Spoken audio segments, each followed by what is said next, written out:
off the Tiber. Rome, restless, worn, gasping beneath the weight of its own ambition, sprawled like a tired lion. Its temples gleamed in the sunlight, but cracks had begun to form beneath the marble. And then, he arrived. Not with thunder, not with a crown, just a name. Gaius Julius Caesar. He was not the first man to dream of glory, not the first to walk through the forum with his chin high and his eyes on eternity. But Caesar was different. He watched differently. He listened differently. And most of all, he remembered. He remembered the sting of poverty, the shame of debt, the cold disdain of those born luckier. He remembered being mocked for ambition, dismissed as theatrical. And he remembered most of all how power moved, not by decree, but by performance, gesture, presence.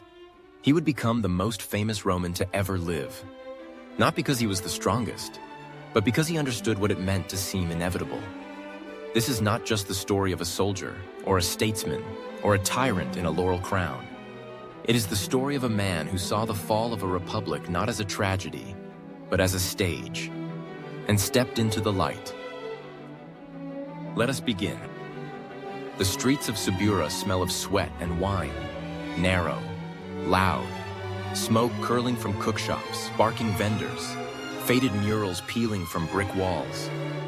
This is not the Rome of statues and silver. It's the other Rome, the one that raises dreamers and breaks them. Here, Gaius Julius Caesar learns to walk fast, speak carefully, and never show fear. His family is old, yes, descended, they claim, from Venus herself. But nobility means little without money. And there is none.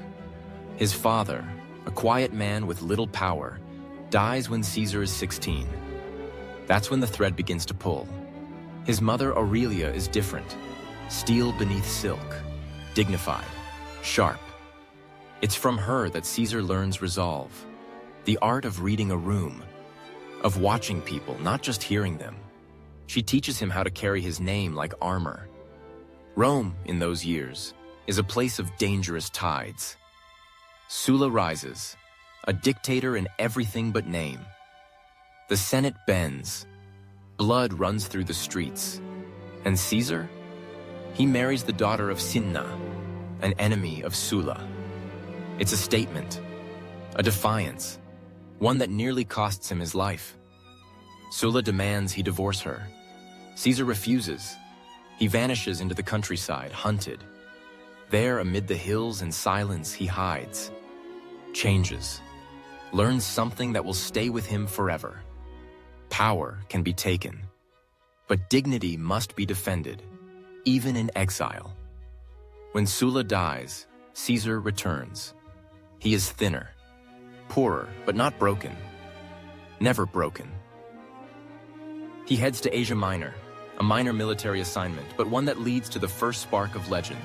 Captured by pirates, ordinary men would plead, negotiate. Caesar laughs.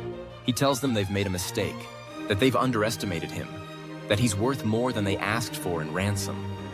And when they hesitate, confused, he raises his voice and demands they double it.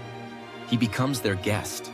He jokes with them, teaches them poetry, tells them with unsettling calm that once freed, he will return and crucify them. They laugh. He doesn't. When the ransom is paid and Caesar released, he raises a private fleet, hunts them down, and keeps his word. It is a small story. A side note, but Rome notices. Who is this young patrician with steel in his spine and theater in his blood? They begin to whisper. In the years that follow, he builds his name carefully. He returns to Rome, becomes a prosecutor, a dazzling orator. Every speech is a performance, every gesture choreographed. Not truth, but impact. Not just victory, but spectacle. He travels again, this time to Hispania, serves with distinction, commands with grace. And when he sees a statue of Alexander the Great, something breaks inside him.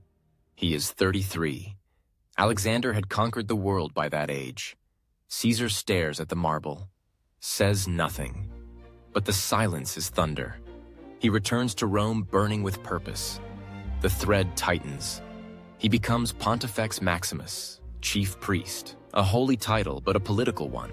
He wins it with borrowed money, secret deals, and the charm of a man who knows he is inevitable. Then Spain again, this time with full command. And then consul. Not just another senator, the senator, with eyes on the people, and a new alliance behind him. Pompey the Great, Crassus the rich, and Caesar the clever, the first triumvirate. A deal made not in law, but in ambition. And behind it all, Caesar smiles. He knows Rome is watching. He knows the curtain is rising, and he knows it's only Act 1. They bite, they scream, they smell of pine and blood. Beyond the borders of the Roman world lies Gaul, untamed, tribal, defiant. A land of warriors and thick forests, of druids and smoke and songs sung before battle.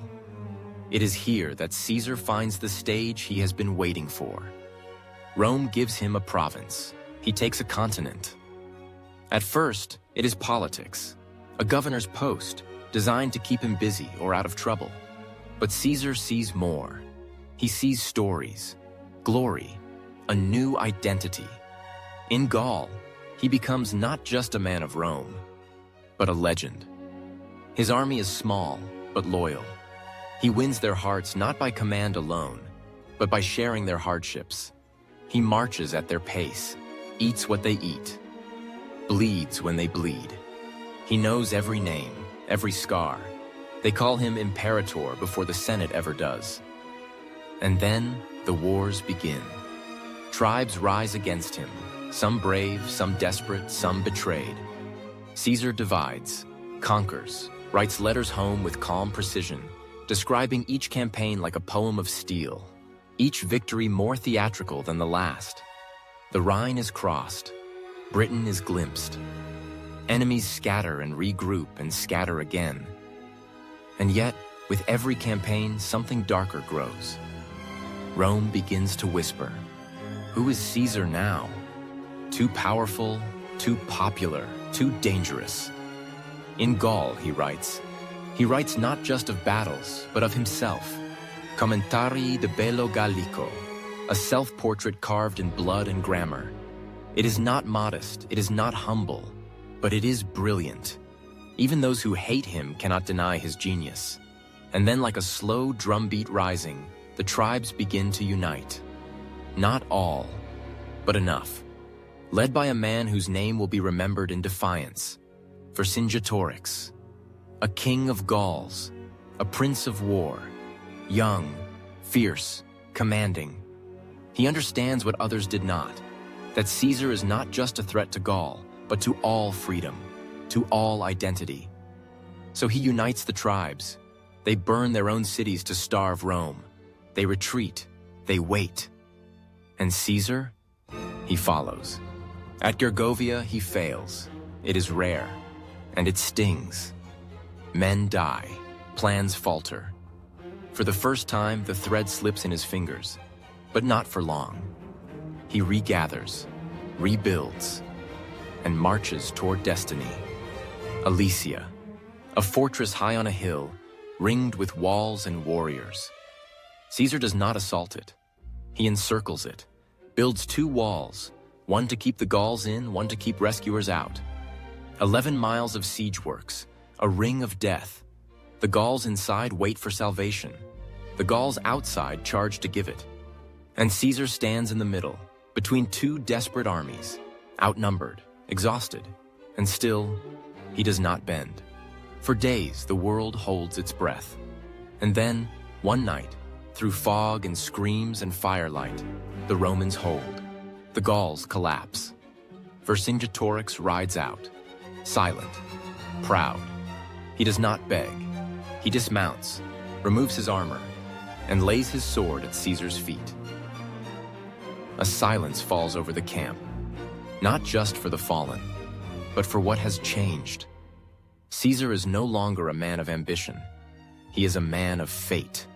Rome cannot contain him now, but Rome will try. It does not thunder. It does not rage. The Rubicon winds gently through low hills and muddy banks, its waters cold and unassuming. But on this night, it is a boundary drawn not by nature, but by history. Behind Caesar lies Gaul, 10 years of conquest, triumph, blood, brotherhood. Ahead lies Italy, Rome, the Senate, and treason. He is not supposed to cross, not with his army, not with his banners or drums or dreams. To step across this water is to declare war, not on an enemy, but on the very republic that gave him life. He stands at the bank for a long time. There are no crowds, no fanfare, just the wind, the glint of starlight on steel, and the quiet murmur of horses shifting. He knows what he's doing. He's read every law, weighed every consequence. But more than that, he's watched every man in Rome who once shook his hand now sharpen their knives behind his back. Pompey, once his ally, now his opposite. The Senate, once his stage, now his jury. They have stripped him of command, demanded his return, without troops, without honor. And Caesar? He says nothing. He turns to his men. Veterans, friends. They do not ask questions. They trust him. They trust what he represents. And then, he crosses.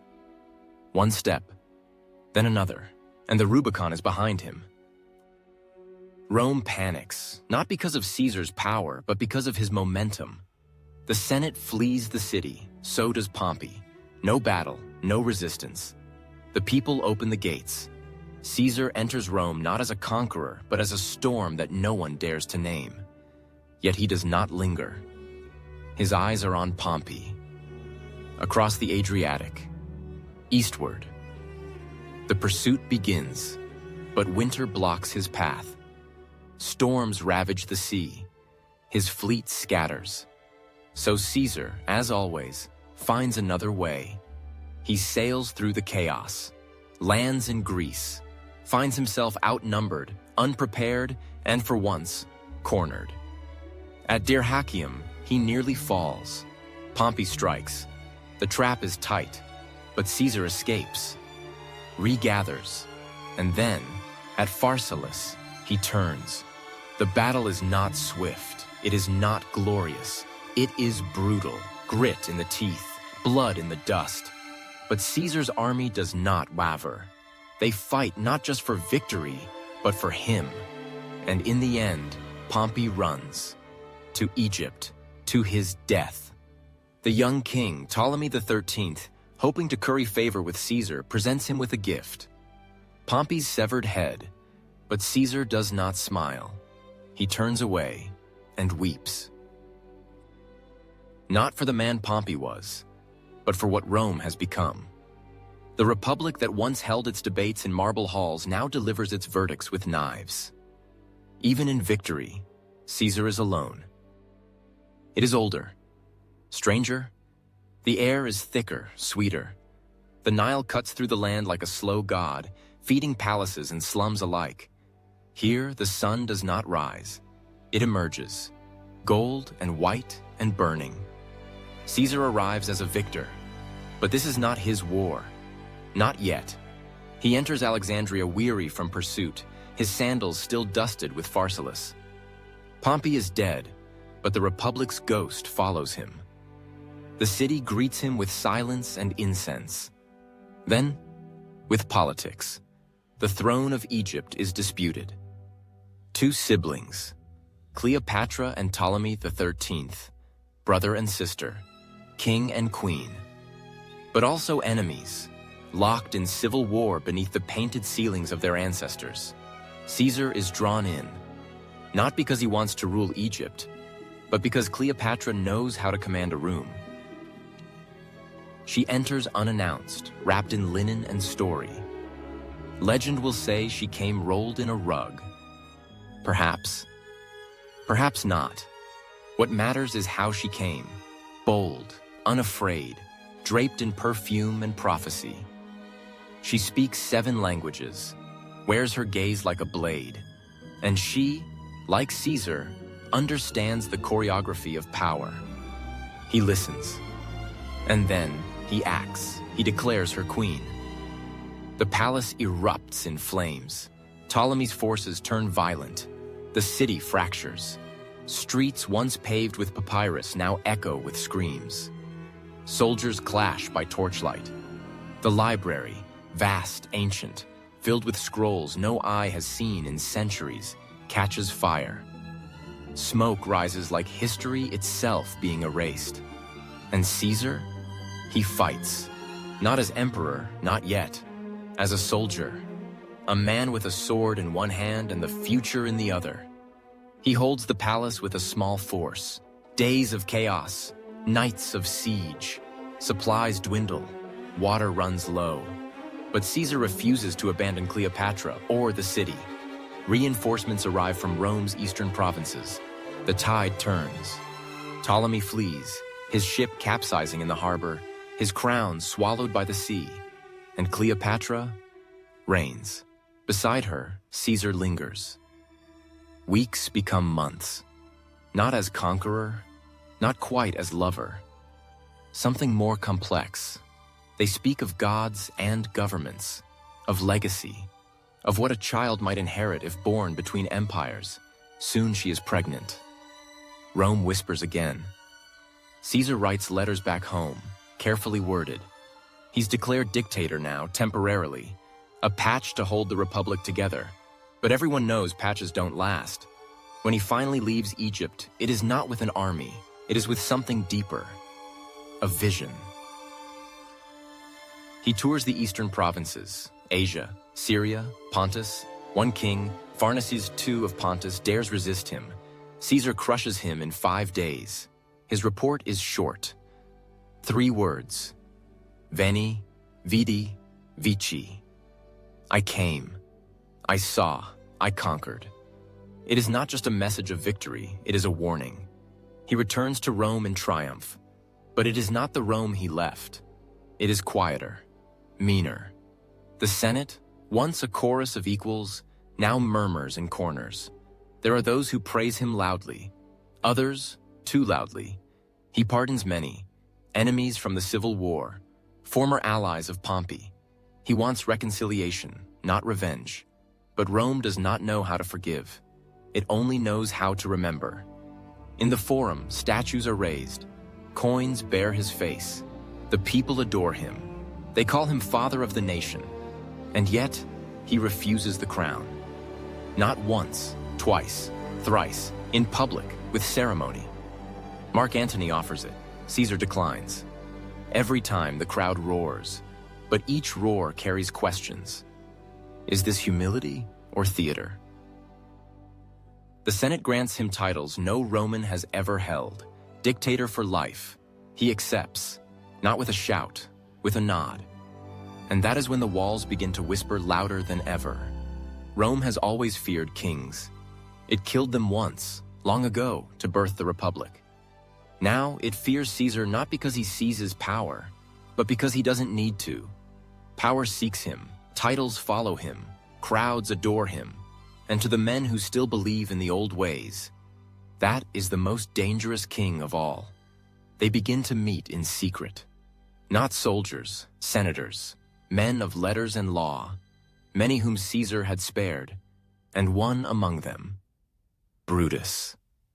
The son of his former lover, the boy he treated like his own, the one who knows him best, the one who may break him. But that part of the story has not yet arrived. For now, Caesar walks through Rome with the ease of a man who has turned history into melody. He speaks of rebuilding cities, opening citizenship, reforming the calendar itself. He looks toward the east, dreaming of Parthia, always forward, never back, even as the blades are being sharpened. Rome stirs under a pale sky, its cobbled streets swept by early breezes and the scent of crushed laurels. The city feels expectant, restless, like it knows something is coming, but cannot name it. Caesar rises before dawn. He does not sleep as he once did. Power changes a man's rhythms. His home, is no longer a refuge. It is a headquarters, a shrine, a cage. He walks the halls alone, pauses beneath the statues. They do not blink. He has achieved everything, but not in the way he imagined. The Senate obeys, but without love. His generals bow, but speak carefully. The people adore him, but adoration, he knows, is a wave. It lifts, and it crushes. He plans new campaigns. Parthia waits, Persia beyond it. A second Alexander, perhaps. But something pulls at the edges of his days now. A tension in the marble, a silence behind the cheers. The air itself feels cautious. He does not ignore it, but he walks forward anyway. The Senate meets in secret. Not all of them, just enough. They call themselves liberators, men of history, of republic, of duty.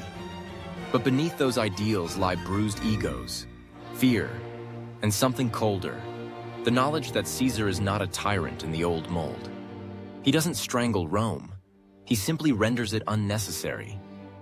That is the threat, not cruelty, irrelevance. They speak of restoring the republic. But what they want is to reset the board, to be players again. And so the plot grows. 60 men, blades hidden in togas, promises passed in candlelight, all waiting for the right moment and the right man to justify it. Brutus. He walks like doubt incarnate, eyes heavy with thought. His lineage traces back to the very founding of the Republic, to Lucius Junius Brutus, who overthrew the last king. And now the name returns. Caesar loves him, maybe even trusts him, but something in Brutus cracks. Whether from conviction or pressure or legacy, no one can say. He joins them.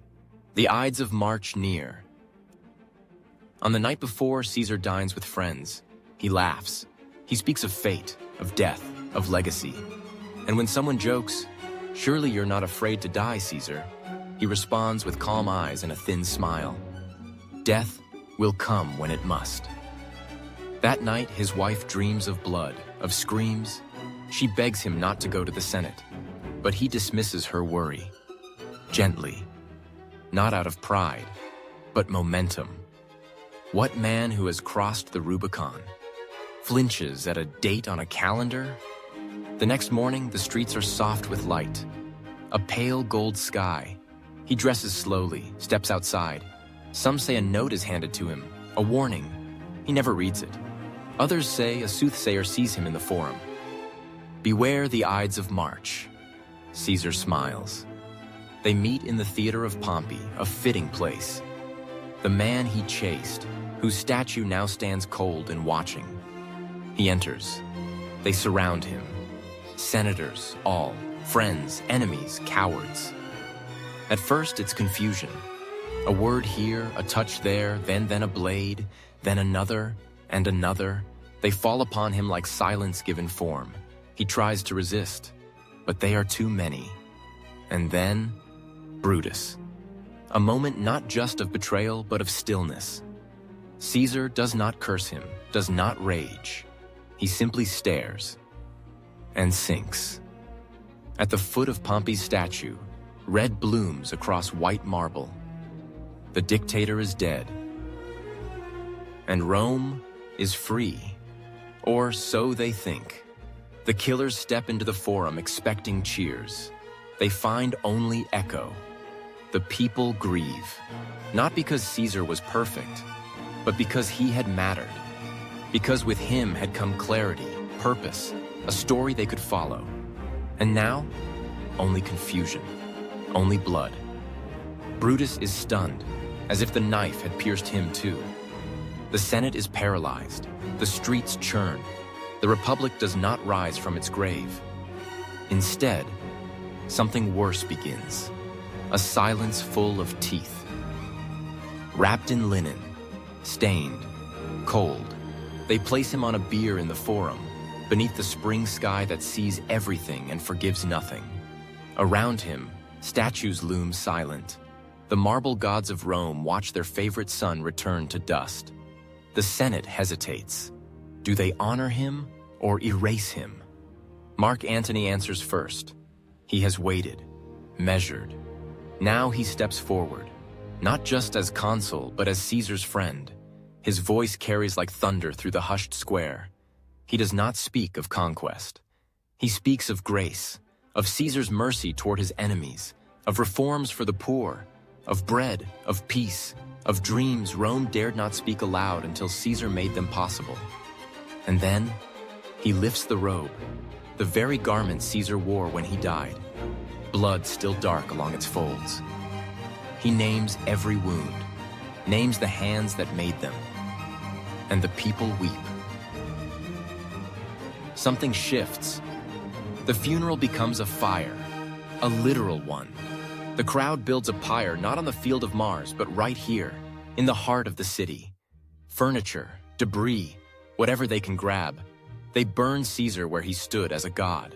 The flames rise, wild and unsanctioned. And in them, something is reborn. Not the Republic, not yet an empire, but vengeance. Caesar is dead, but his name is not. They find his will, locked in the temple of the Vestal Virgins, sealed, sacred. Inside, a surprise. He has named an heir, not a general, not a senator, a boy, Gaius Octavius, his great-nephew, barely 19, barely known, but adopted, officially. In name and in legacy, he is now Gaius Julius Caesar, Octavian. He is in Greece when he hears the news. He grieves quietly. Then he moves, returns to Rome. Not with an army, with letters, with purpose. Antony expects to lead. He is older, stronger. The people know him.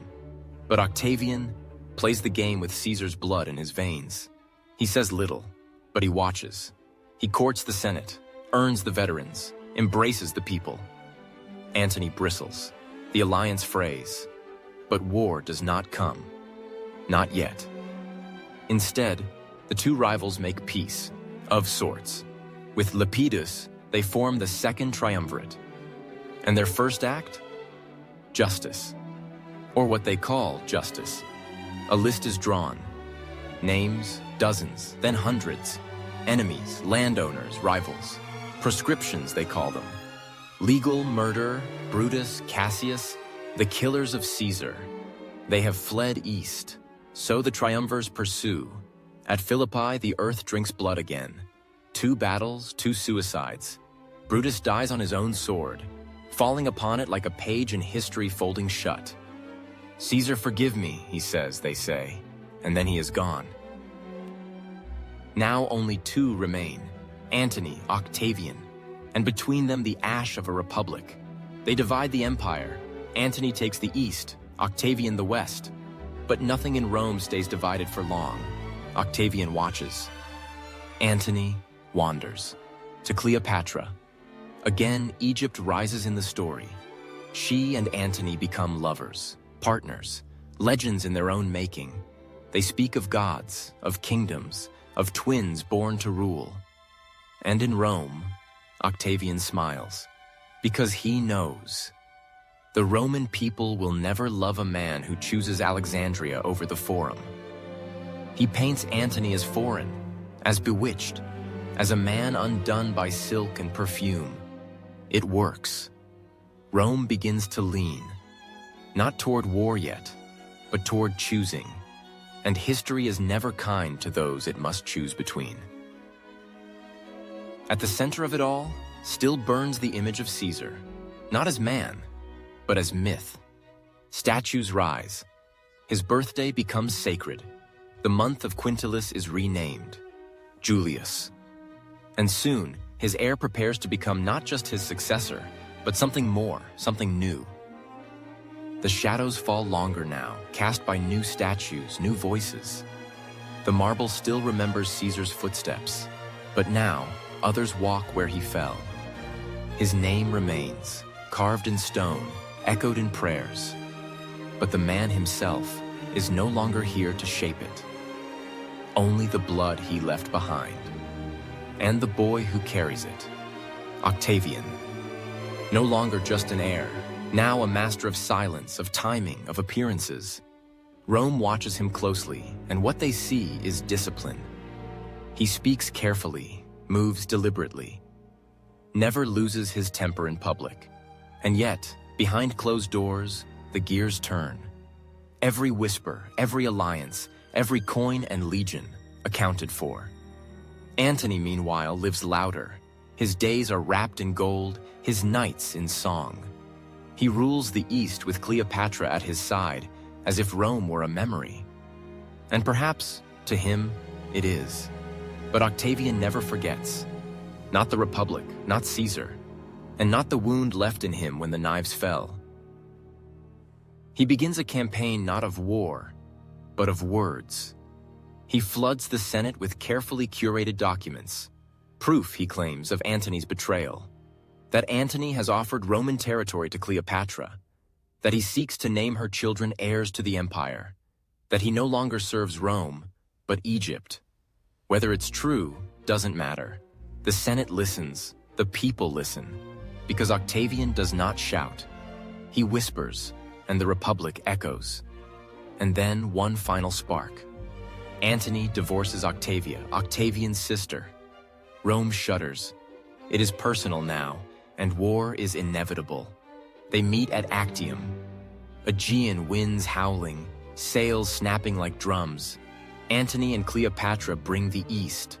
Their fleet vast, foreign, splendid. Octavian brings the West, drilled, disciplined, efficient. At sea, the world holds its breath. The battle is chaos, not decided by valor or strategy alone, but by pressure. Antony breaks, Cleopatra flees, he follows.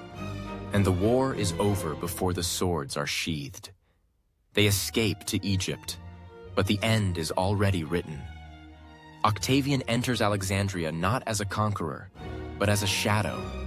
The city welcomes him, half in awe, half in silence. He does not burn it, he does not slaughter. He walks through Cleopatra's palace like a man fulfilling a debt. And when he arrives, she is waiting, not draped in silk, not with jewels, but with dignity. She speaks once, then disappears into legend. A serpent, a sealed chamber, a crown left on stone. No one knows for certain. Only that Octavian finds her dead, and Antony beside her, having fallen on his sword. Two lovers, two gods in their own story, and now, two ghosts. Rome rejoices, but Octavian does not. He does not declare victory with a parade. He holds a funeral, solemn, measured, for his enemies. Then he turns to the Senate and hands them his power, his armies, his titles, all of it. They try to return it. He refuses. Once, twice, then accepts, on their terms. And so, they give him a new title, a new identity, one that balances between republic and monarchy. Augustus, the first emperor, not in name, but in fact. And yet, even in his rise, Caesar's shadow lingers. Every reform Augustus passes, rooted in Caesar's ideas. Every temple he builds, stained with the memory of that first fall.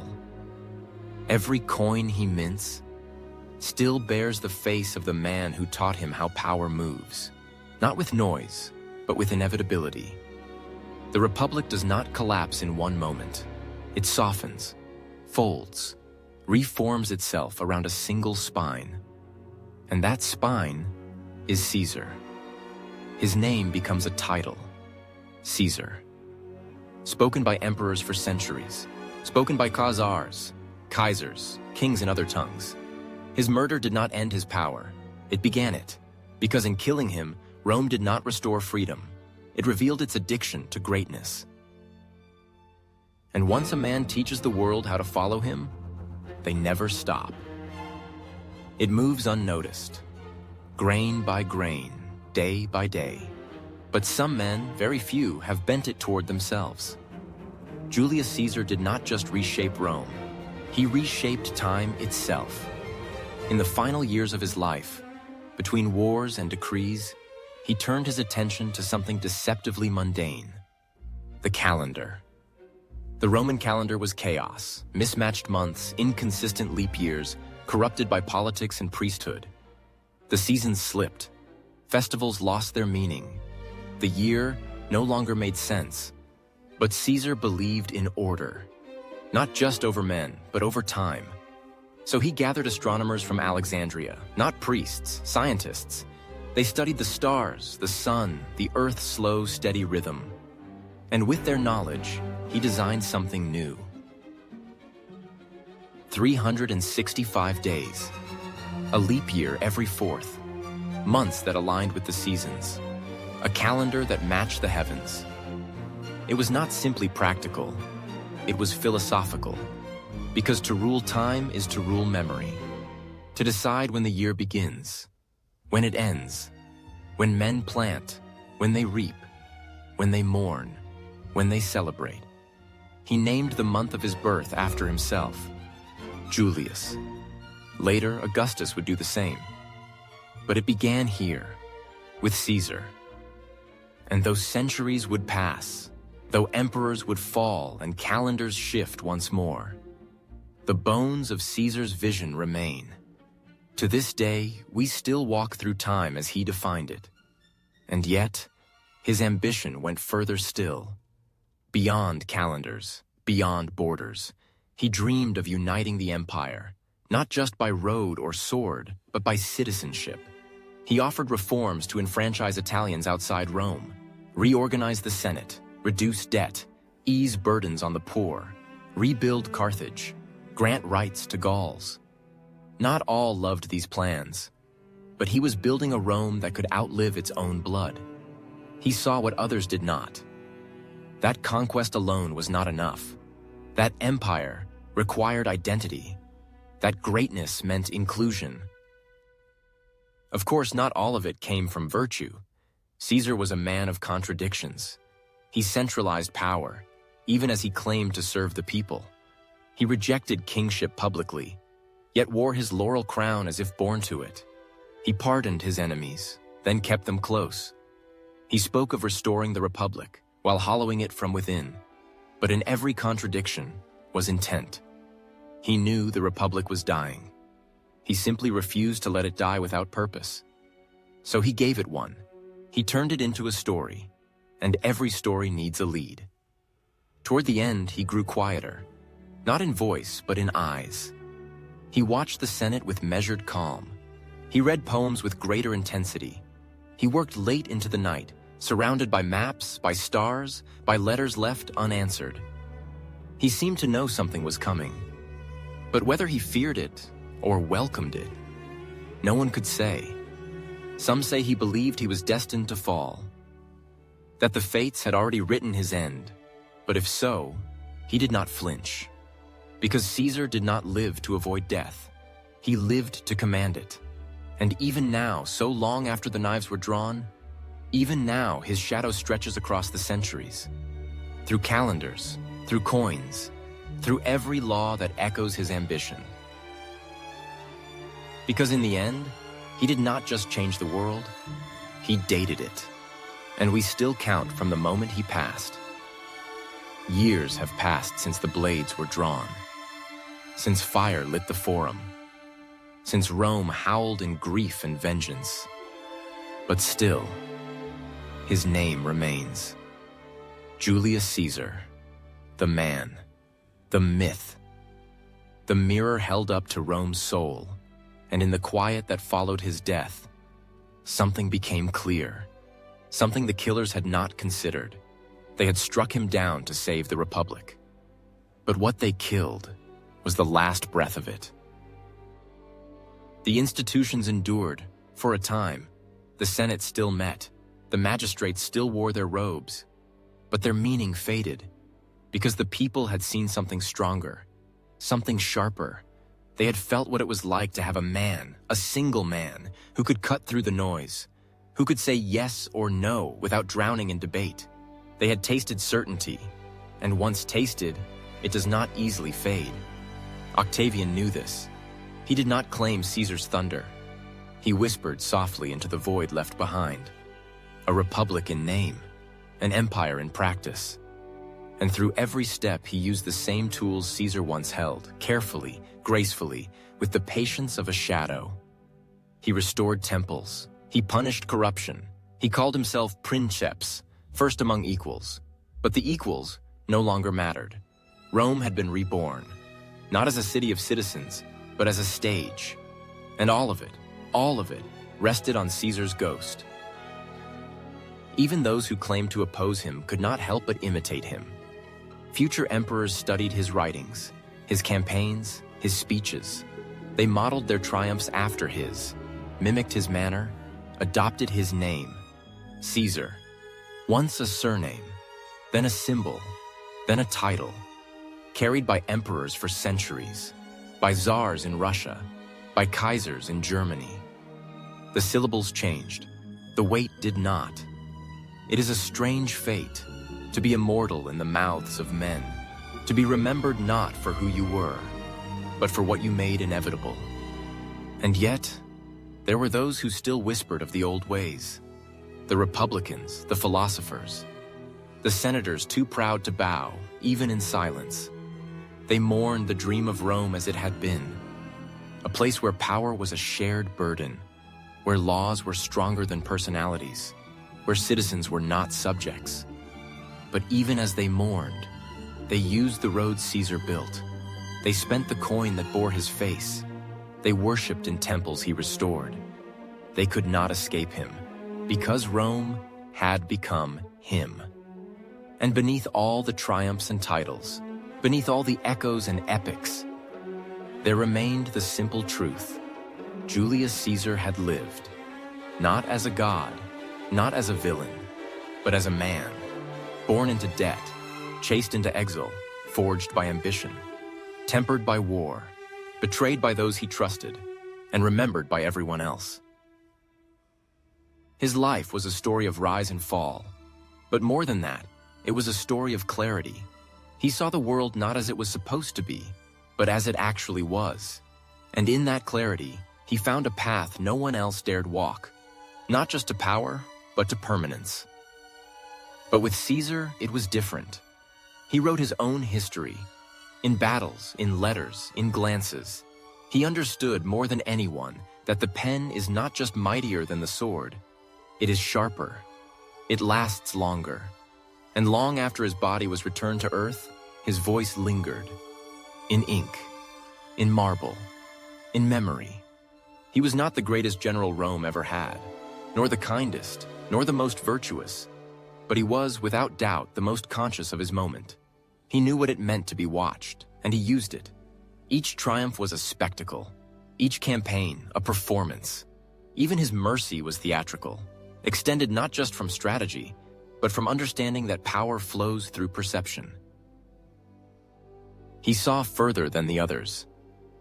He saw Rome not as a republic of farmers and fathers, but as an empire waiting to be born. And he saw himself at its center, not out of arrogance alone, but out of design. Everything about Caesar was constructed. The laurel crown to hide his balding head, the flowing red cloak to mimic the gods, the careful oratory, the public tears. Even his refusal of the crown, done twice, perhaps thrice, was not shyness. It was script. Rome, he knew, would not accept a king. So he gave them a man who refused to be one, and became one anyway. But for all his grandeur, all his staging, he remained human. He loved, he feared, he doubted, he versucht, he craved immortality, but knew he was mortal. He once told his troops standing in mud and fire, "I have lived long enough to satisfy both nature and glory." And yet, when the end came, it was not in battle.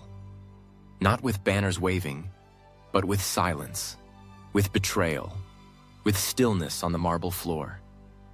A man stripped of everything except his name, and that name, Caesar, rose from the blood.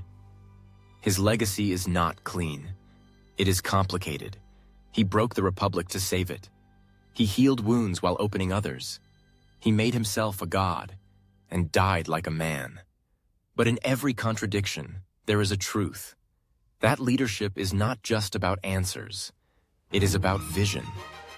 And Caesar had one, so powerful, so precise, that even those who feared him could not forget him.